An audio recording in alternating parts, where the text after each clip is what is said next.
What it is going on, guys, and welcome to the Elimination Chamber review, where I'm going to be reviewing in chronological order. Just let me check the mic's working. It is everything that happened at the Royal Rumble, at the Elimination Chamber. I'm going to keep calling it the Royal Rumble. I can just tell. But yeah, let's go through it and let's talk. I mean, let's just give a little thought on the actual show itself. I thought it was mediocre. I'm not going to lie. I thought the ending, obviously the main event was fantastic. We'll talk about that a little bit more at the start, but I thought the show really did plod along. It's not to say it was a bad show, it just plodded, which I kind of expected it to do, because, the card wasn't the most intriguing. Do you know what I mean? It wasn't the most intriguing card. So it did plod along a little bit, and that would be my only criticism. It plodded along, but it plodded right into good bloody action as we got to basically from about Randy Orton onwards. The show was very, very, very good. So let's go through it then. On the pre-show, we had Mojo Rawley versus Curt Hawkins. Nobody knew why this match took place, but for a pre-show match, it was bang average. It was okay. It was decent. It was nice to see that Curt Hawkins didn't just get outright squashed, and that he could actually, have a couple of minutes to really, as I say, not just get absolutely squashed. Mojo Rawley getting the win in the end with a vicious bloody punch. Jesus Christ, was it violent. It was brilliant. Okay, I'm being ridiculous, but it was brilliant. And yeah, I mean, do I think Mojo Rawley has potential as an individual superstar? No, but was this a decent win for him? Yes. Could he be used on SmackDown? I wouldn't like to see him used, because it would make me think that, I don't know. I'm not a lover of Mojo Rawley. I don't think he's one of these people that's underrated. I think he's pretty crap, if I'm honest with you. So, yeah, all in all, an okay start to the show. With, a match that we expected to be how it was, Didn't have any spectacular moves, didn't do anything spectacular. Very simple pre-show match. Mojo Rawley picking up the win, but decent to see both getting a bit of offense in, and neither being squashed. Not that it does anything for either of them, but yeah, back to main event. And is Superstars still a thing? I don't know. Somebody else down the so is WWE Superstars still an actual program? Main event, I'm sure, is still, but Superstars, I'm not so sure. I used to watch Superstars all the time. It should be this is embarrassing. When I was about 10, it was my favourite show. It came on Sky 1. I don't think I had Sky at that point, so I was having to watch Raw on YouTube. When you could actually watch Raw on YouTube. And yeah, no, Superstars was what I always watched. It was always my live HD action. Yoshi Totsu used to be on there. It used to be one of my favourite wrestlers. Yeah, so I mean, it just brings back memories, that show. I haven't watched it in ages. But yeah, anyway, let's get into the main show. Then we started off with Becky Lynch versus Mickie James. This was okay. I mean, I was disappointed it wasn't a lot better. It could have been a lot better. I'm not going to lie. My concentration wasn't 100% on the match, because I was pissing around with the computer, because for some reason it's a relatively new laptop, but it's starting to have a few problems, which is why I'm still under warranty, so I'm probably going to get it sent back and hopefully get a new one. So yeah, actually, that's the thing. I actually don't know how I'm going to upload this video, so I'm going to have to try and work out a way to get this video up. I haven't really thought about this logically. Shit. But anyway, we'll worry about that after. As I say, this was a decent way to start the thing.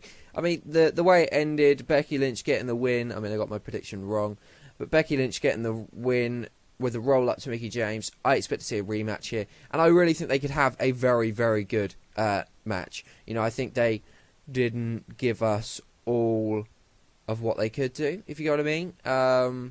They didn't go and do it all. They left a lot in the tank, and they left us wanting more, and that's not a bad thing. I do want to see these two in action again. Mickie James is unbelievable in the ring.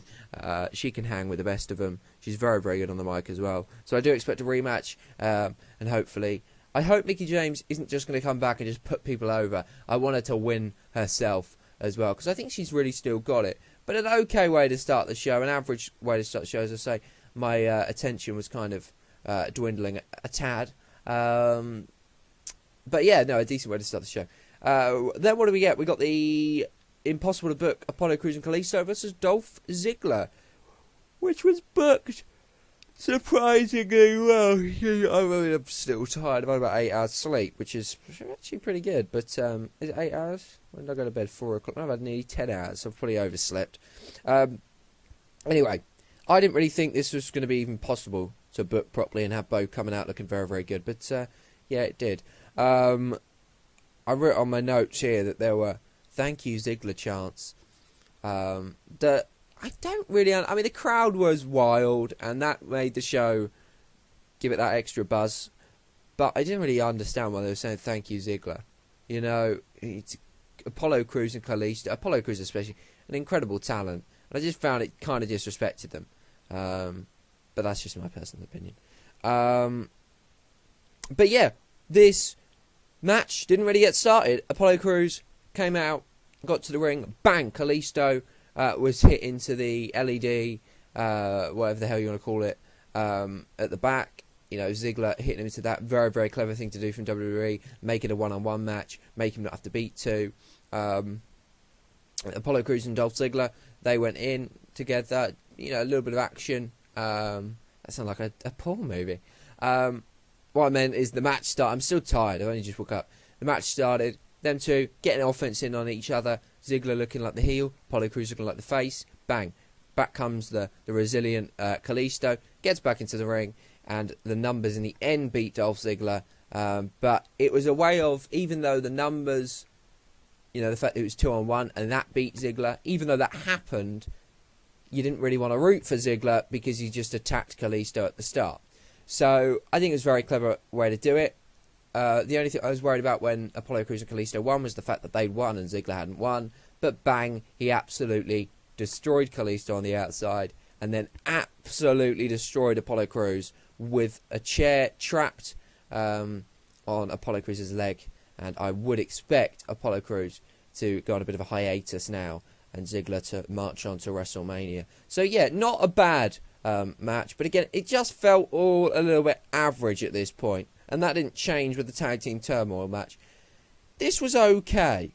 Heath Slater came out, Breezango, then they came out. Breezango were the first to be eliminated relatively quickly.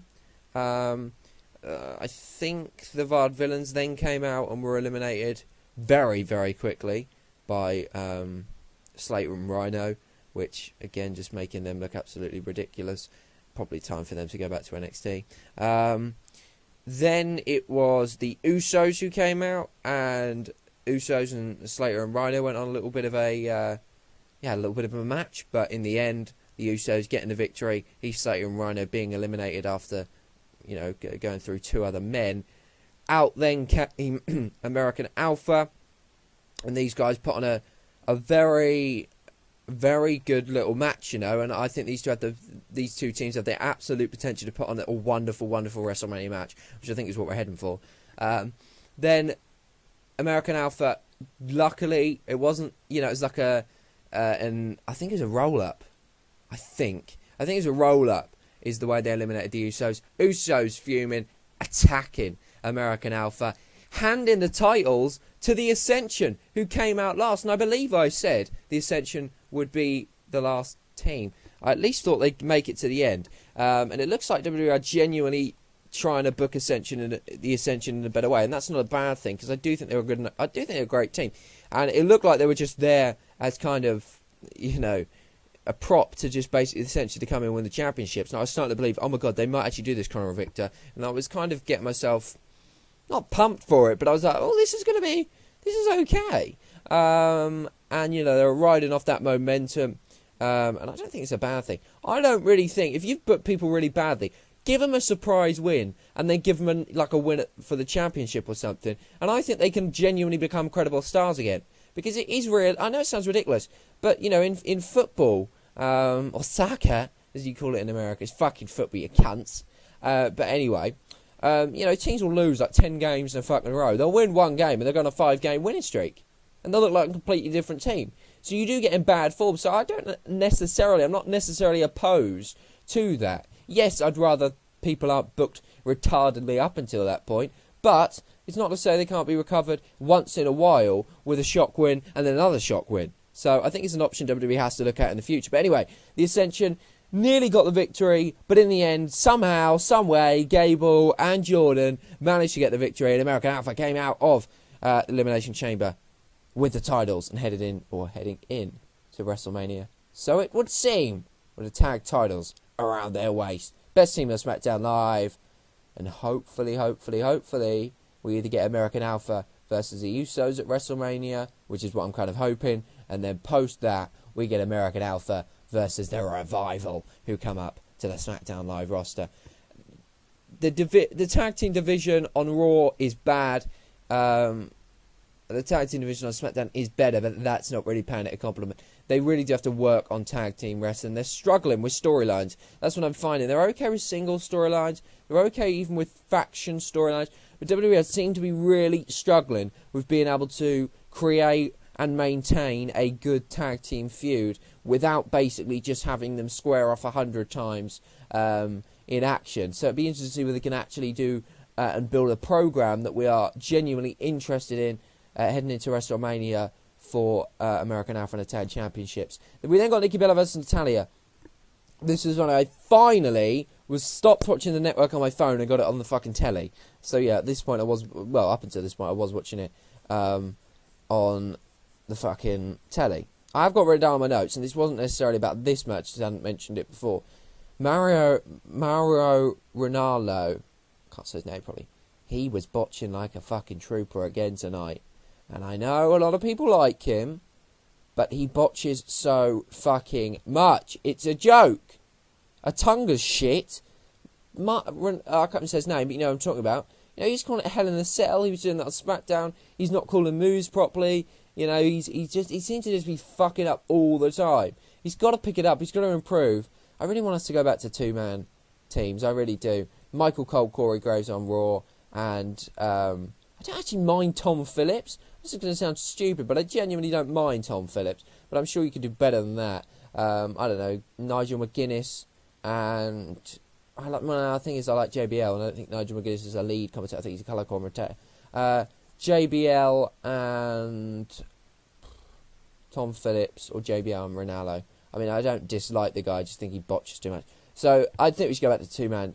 We're never going to, but it's just one of the things that I'll keep going on about forever and ever and ever until it happens, and it will never happen. So I will keep going on about it forever. Nikki Bella and Natalya, we needed aggression in this match. I don't necessarily think we got a lot of aggression. I just think we got more of a wrestling match, and we went the other way, and Nikki Bella tried to prove to Natalya that she's the better wrestler. The match went relatively long. I don't know how long it actually went. That would be interesting to actually find out. Google Chrome just keeps on fucking freezing for me. It's really irritating me because I actually can't. That's how I upload my videos. So yeah, this is starting to become a bit of a problem. But yeah, I don't know how long it went. I'll try and check if it's actually going to fucking load, which it probably won't. So I probably won't be able to see. But then eventually it was a double count out, and I'm okay with that. But I just wanted this to be the conclusion, if I'm honest. I think it's time. I think it's time for it to be the bloody inclusion of the end of the conclusion. Sorry, not the inclusion. The conclusion of this rivalry. I feel like it was the right time. And the fact that this match is now going on, hopefully not to WrestleMania, hopefully just a SmackDown match. I mean, to be fair, there is 7 weeks to WrestleMania. So we are still a long, long way. So SmackDown's got, 7-8 shows, so it doesn't really have to start WrestleMania programs just yet, although I would suggest in the next couple of weeks. So if we get, Naomi and Alexa Bliss in a rematch, we'll talk about that in a minute, and Nikki Bella and Natalya in a rematch, and then we start, that's not necessarily a problem if that happens in the next couple of weeks. But yeah, there wasn't a lot of intensity in this match, but Nikki Bella putting in one of her best performances, I think, and Natalya putting in a solid performance. It wasn't a great match. Again, it was a plodder. That's just what I felt. It was a plodder. Talking about plodders, this is Luke Harper versus Randy Orton. He started off very slowly. It was a slow build. I was saying it on Twitter. This is slowly building, but it did build into a very, very good crescendo. And look, put it this way. even though Orton won, and he won with the RKO, and he kind of had to because he's, going to WrestleMania as the champ, etc. I get why he won.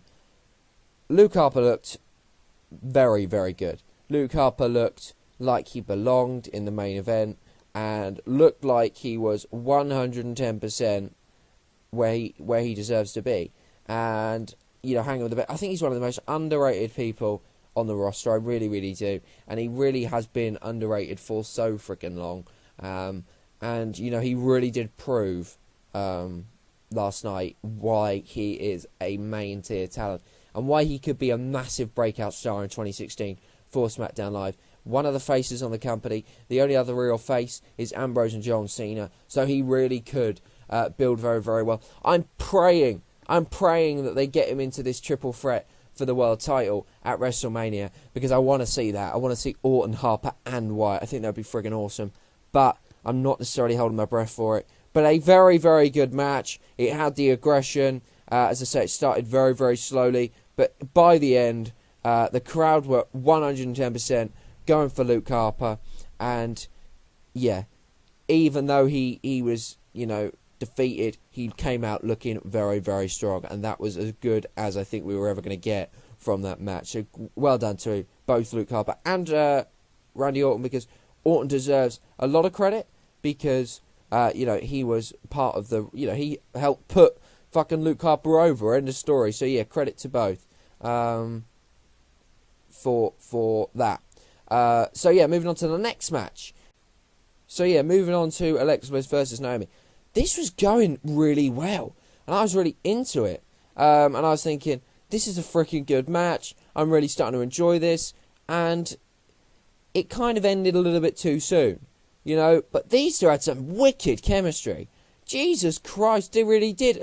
Naomi, incredible. So athletic, high-flying, gives that different dynamic to the women's division. And bang, it just kind of ended a little bit too early. Give it another 5, 6, 7, 8 minutes. I think we were talking about Naomi versus Alexa Bliss as being one of the best women's matches since the brand split. I genuinely think that. Up there with some of the Charlotte and Sasha encounters. It was that good up until this point, but it did end a little bit too quickly. But Naomi getting the victory, and she wins her first ever singles title. I think it's her first title in WWE. And, credit to her. Very, very happy for her. I hate the fucking stupid, retarded catchphrase of feel the glow. But I'm very, very happy that she was able to get the victory. Alexa Bliss has been a very, very good champion. Now the question is now, is Naomi a transitional champ? Or is she going to be heading into WrestleMania, into her hometown with that title? Your guess is as good as mine. Anything can happen. This is SmackDown Live. Anything can happen. So, yeah, I mean, it's certainly one to ponder. And it's certainly very, very interesting. And, I'm very, very happy for Naomi. I think she deserves it. I did predict Alexa Bliss at the start of the match, on the predictions, but I did actually change my mind because as soon as Naomi came out, I just had a feeling. I just had a weird feeling that she was going to win, and I hadn't looked at any spoilers or any betting or anything like that because I avoid the odds, because they do end up just spoiling shit, because they're always right if you check the odds about 3-4 minutes before the pay-per-view. They're always right because the smart money comes in, but I don't believe there's anything stopping anybody from actually, I don't know what I'm trying to say, from, people inside of the company being able to bet on the action. At least I don't think there is. So, moving on. We had, what am I talking about? Yeah, well, basically had that match. Very, very good. Very good match. Naomi getting the victory. Will be interesting to see what happens now as we head on to the road to WrestleMania. But it looks like Naomi, of all people, who I've said for many, many a year is the most underrated female athlete, female wrestler, finally is champion. So a deserved title winner there. And we got that in the Elimination Chamber match, which if this whole show plodded along up until this point, which to a certain extent it did, this was well worth its weight in gold, silver, bronze, mercury, iron, whatever you want to say it, whatever metal you want to say, steel. It was worth it. What an incredible Elimination Chamber match. I think one of the best we've seen in recent memories. It had all the hallmarks to be very, very good, and it was very, very good. I liked the new chamber. The only thing I didn't like was the fact there was padding on the outside. It's a bit like, for fuck's sake, why is there padding? But I'm okay with that. If you want to keep the guys safe, more than fine with that. But I did like the new chamber. It allowed people to get on the pods a lot easier, on top of the pods a lot easier, and have a lot more spots on top of the pod. I like the new Elimination Chamber. First elimination, Baron Corbin. But he absolutely went on a tear. I love the fact that we were actually able to see Styles and Cena start. That was such a clever bit of booking by whoever booked that. Corbin went on the tear. We saw so many great spots. I don't want to spoil the spots. You haven't seen the match. Make sure you go check it out. We saw some fantastic spots. Triple suplexes and mad stuff off the top of pods and just insane stuff. Really, really insane spots. Very, very good. As I say, Baron Corbin was on the freaking tear. And then The Miz came out, kind of distracted Apollo Crews, kind of distracted Baron Corbin, and bang, Ambrose, I believe, rolled him up and eliminated Baron Corbin. So Corbin, although he went out first, I think he still looked very, very strong. So, a lot of people probably disagree with me on that one, but I do think he looked strong and valiant in defeat, even though he went out first.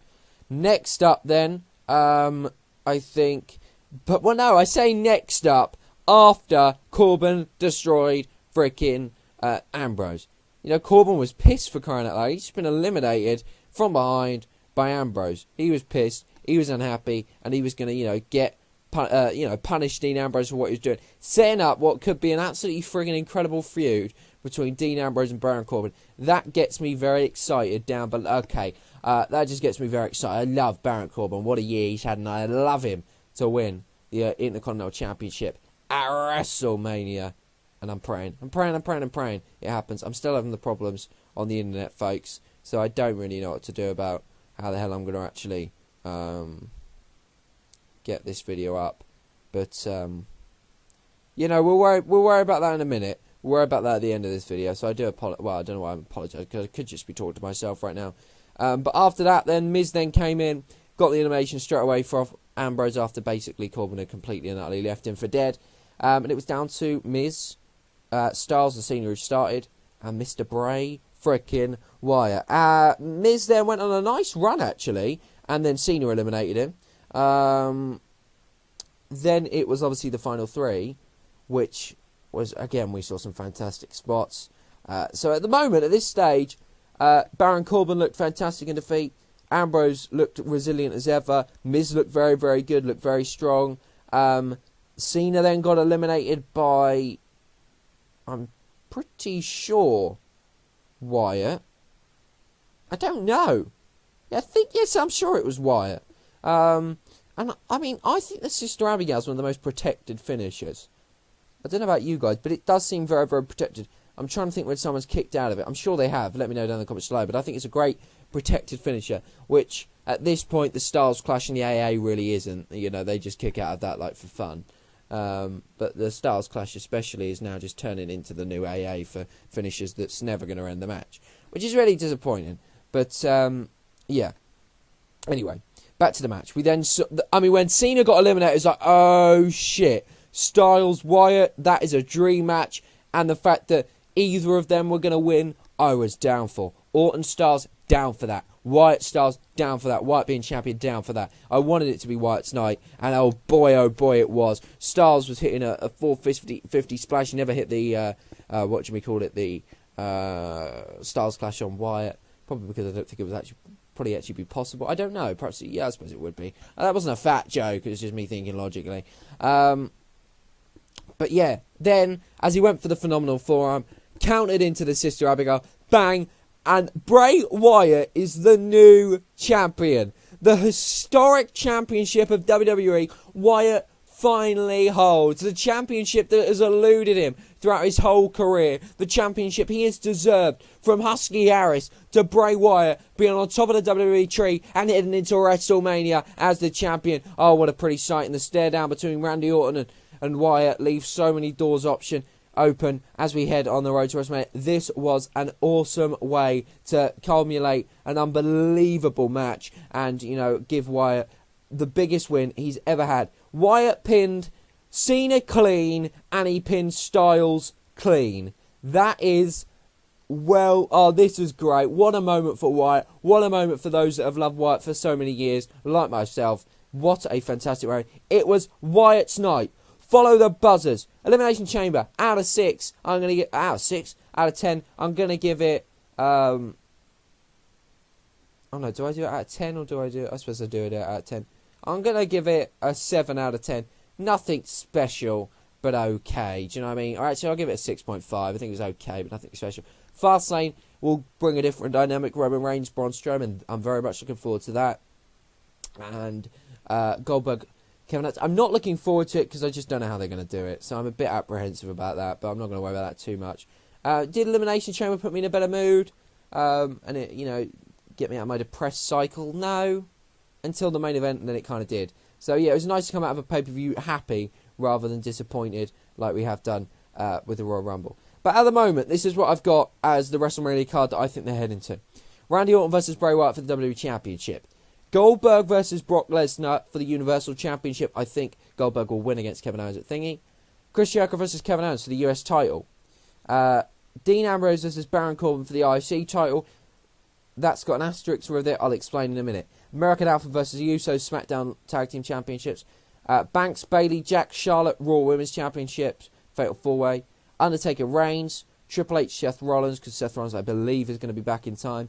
Cena, Nikki versus Miz and Maurice. That was basically started last night. Big Show, Shaq. Or Shaquille O'Neal, sorry. The Raw Tag Team Championship match. Don't know about that yet. SmackDown Women's Championship match. Again, don't know about that yet. The Andre the Giant Battle Memorial. Now, that is 12 matches. Plus the Cruiserweights. That is a 13 matches. I think you could then have the Andre the Giant on the pre-show. The Cruiserweights on the pre-show. And the Raw Tag Championship match on the pre-show. You should have 10 matches for the actual main show. Now, the problem with that card, which I think is what they're heading for at the moment, means that you don't have these on the card. The following: Strowman, Zayn, Harper, Ziggler, and the big two missing out, Samoa Joe and AJ Styles. You cannot have AJ Styles and Samoa Joe not on the card. It would just be a complete and utter waste. My solution to that problem would be to create a Intercontinental Championship, basically to have Strowman win the Andre the Giant Battle Memorial, Andre the Giant Memorial Battle Royal. Have him win that. Then have an IC title ladder match. Corbin, Ambrose, Styles, Harper, Ziggler. And then you'd have a mystery opponent, which could either be Apollo Crews coming back after injury from Ziggler, or Shelton Benjamin if he's ready. But that would obviously mean that bringing the Money in the Bank back to WrestleMania. Otherwise, I don't know how you get Styles on the show. Unless you do Styles, Luke Harper, or you somehow get Styles in the IC title picture. I don't know how it's going to be done. Now, that still means Strowman obviously is winning the Battle Royal. Sami Zayn isn't on the card, but he could be in the Battle Royal. Samoa Joe is not on the card. Now, that could mean that you could do Samoa Joe versus Seth Rollins at WrestleMania and hold Triple H, Seth Rollins until SummerSlam. But I don't think that's going to happen. So, I don't know. That's how it's shaping up. Lots of things can change. I'm sure things will change. But at the moment, I'm slightly concerned for Strowman, Styles, and Harper and Joe, really. Ziggler and Zayn, if they're not on the show, it's not the end of the world.